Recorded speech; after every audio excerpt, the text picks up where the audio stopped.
د اوبو کمښت چې په هیواد کې د خلکو تر ټولو لویه ستونزه شمیرل کیږي.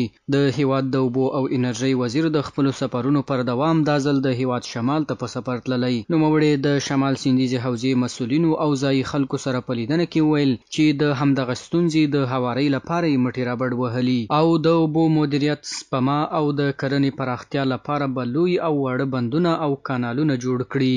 و مسئولیت ما معمی است که ما چقدر می توانیم که همین مشکلات مردم را مرفوع بسازیم و همین اساس که اینجا آمدیم.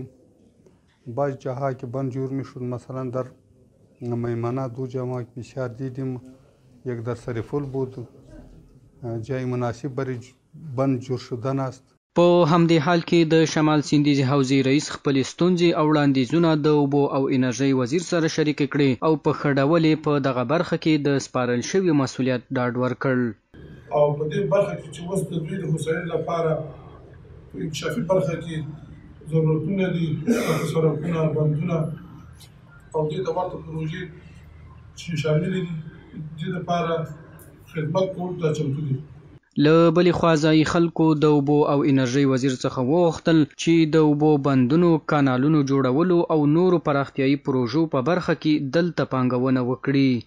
کانال‌هایی که تا به حال خامه است به طور اساسی پخته گردد تا اینکه حقابه دیگر کانال ها تلف و ضایع نگردد. رک نلرو او ډیر په تکلیفي او دا چې زی او راځي دا ډیر په تکلیف ده. دغه بس یو سړک باید چې جوړ شي، بل د خیر سره دغه د برق په حساب کې 2.5 روپۍ رانه اخلي لغماني، نو دغه د برق دغه باید را سره وکړي. په شمال کې د اوبو مدیریت او بندونو جوړولو لپاره د اسلامي امارت له لوري بودیجه ترتیب شوي چې په نږدې راتلونکي کې به د بندونو او کانالونو جوړولو چارې پیل شي.